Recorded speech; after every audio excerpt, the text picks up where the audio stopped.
से प्रथम भाटिया आपके साथ फिर से एक नए चैप्टर की शुरुआत से आपके साथ आया। आज मेरा चैप्टर है चैप्टर 2 फेडरलिज्म। तो दोस्तों मेरा पिछला जो था चैप्टर यानी the rise of an nationalism in Europe, वो तो आपने बहुत अच्छा किया। कुछ हल्की फुल्की झड़प बड़प हुई, लेकिन कोई बात नहीं, वो तो चलता रहता है।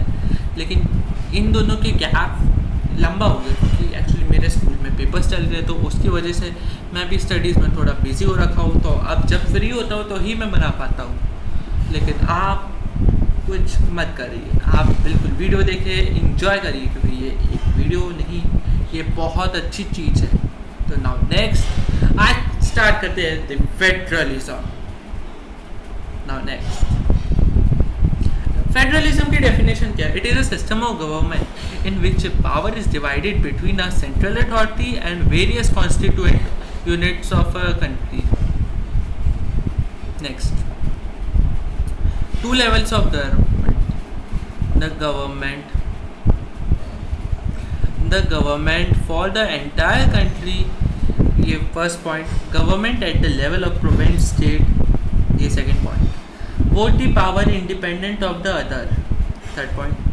state government powers of its own and answerable to center। यानी जैसे मैं आपको एक एग्जांपल बताता हूँ, यूएसए में ये होता है कि यूनाइटेड स्टेट्स ऑफ अमेरिका, उसको क्यों कहते हैं? क्योंकि यूनाइटेड स्टेट्स ऑफ अमेरिका में एक प्रेसिडेंट होता है जो प्रेसिडेंट यूएसए के रूल्स देता है, लेकिन उसके अलग अलग स्टेट्स के अलग अलग होते हैं, अलग अलग यानी अलग अलग इलेक्शंस होते हैं, उसमें अलग अलग लोग चूज करते हैं। तो वो सब। Now next, unitary government, only one level of government, sub units ordinates, centre can pass order to the local government, example United Kingdom and India. Now next, features of federalism, it has two or more levels of government। second point, each level has its own power jurisdiction। third point, jurisdiction is specified by the constituent and there is constitutional guarantee of authority। ये इसकी definition दे रखी है। the fourth point, constitutional provisions can be changed only with the consent of both the level of government। बिल्कुल सही point लिखा है। now next, court interprets the constitution and powers of different level of government with supreme court is umpired if the dispute between levels of government। supreme court highest court है और उस court umpire, जैसे cricket में umpire होता है कि अगर दो टीम्स के बीच में वो अपीलिंग चल जाए या आउट होना हो तो फिर अंपायर ही फाइनल डिसीजन देता है। तो वैसे ही सुप्रीम कोर्ट ही फाइनल डिसीजन देता है जब दूसरी लेवल्स ऑफ गवर्नमेंट के बीच में डिस्प्यूट हो जाता है। Sources of revenue are clearly specified, यानी टैक्स, जैसे एक SGST होता है और एक सीड GST होता है। वो होता है सेंट्रल GST और सीड GST और SGST यानी state GST। Now next, objective of federalism to safeguard and promote the unity of a country to accommodate it। ये फर्स्ट पॉइंट है, यानी इंडिया की यूनिटी को या किसी भी कंट्री की यूनिटी को एक साथ प्रमोट करना है और एकोमोडेट रीजनल डाइवर्सिटी, यानी हर अलग अलग जगह की अलग अलग रीजन्स होती है तो उसकी डाइवर्सिटी को मेंटेन करना है। Two crucial aspects of an ideal federalism. First point, government at which level should we agree for some rules of power sharing? Yes, it is absolutely true, a true point। trust and agreement to live together must be there। yes, कि मतलब यानी कोई dispute ना हो आपके बीच में, trust हो, मतलब यानी दोनों के बीच में ट्रस्ट हो और साथ में रहने का है। Now next, difference between coming together and holding together. Coming together यानी independent states coming together on their own to form a bigger unit. जैसे मैंने आपको पहले बताया था एक यूएसए का example. Increase security by pooling sovereignty and retaining the identity. Yes, absolutely true है। Third point, constituently states have equal powers. इसके एग्जांपल्स है USA, Switzerland and Australia. Holding together, large country divides into power between constitutional unit and centres. जैसे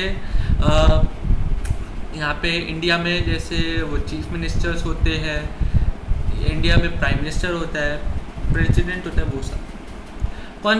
now centre is most powerful vice the states. यानी यहाँ पर भी जैसे देख सकते हो आप, अगर आपकी एक जगह बीजेपी है और एक जगह कांग्रेस है, बीजेपी सेंटर में है और कांग्रेस स्टेट में, तो ज़्यादा पावरफुल बीजेपी है क्योंकि वो सेंट्रल चला रही है ना।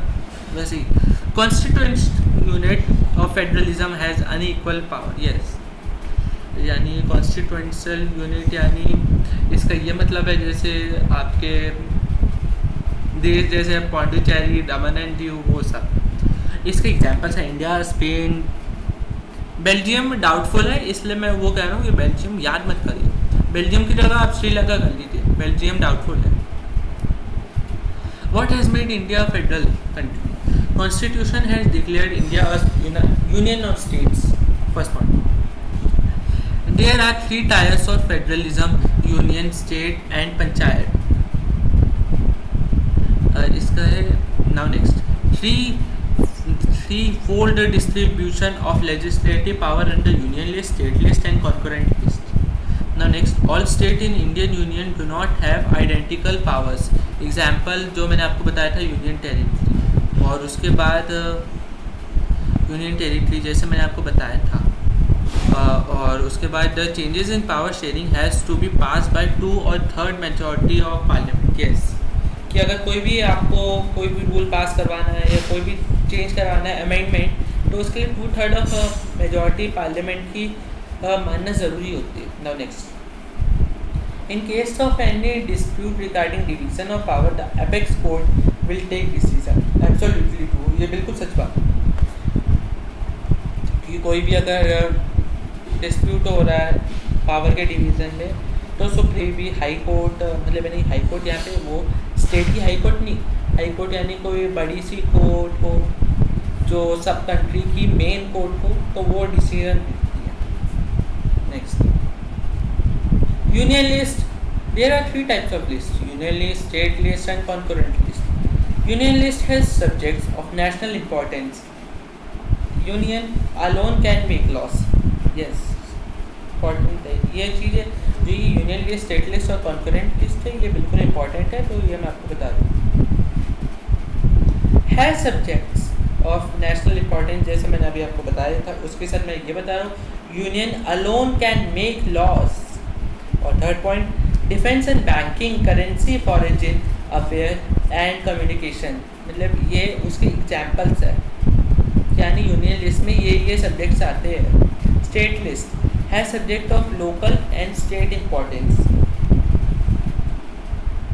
हाँ, यानी इसका ये मतलब है कि इसमें कि यानी ये स्टेट वाले ही, यानी स्टेट गवर्नमेंट ही इसमें लॉज बना सकती है।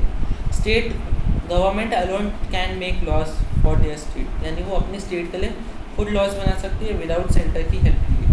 और इसमें है police, trade, commerce, agriculture and irrigation, ये उसके सब्जेक्ट्स है। कॉन्करेंट लिस्ट है subject of common interest both to centre and state, यानी ये स्टेट के और सेंटर के बिल्कुल बीच में, यानी ये दोनों ही बना सकते हैं, इसमें से दोनों ही फ्रेम कर सकते हैं इसमें लोग। और इसके है education, forest, trade union, marriages, adoption and succession. Bye friends, यार एक बात बताओ कि आज के लिए टाइम बहुत हो गया, मेरे को अभी और भी स्टडीज़ करनी है, तो उसके लिए मेरे को चाहिए था टाइम, तो मैंने आपके लिए एक छोटी सी वीडियो बनाई है।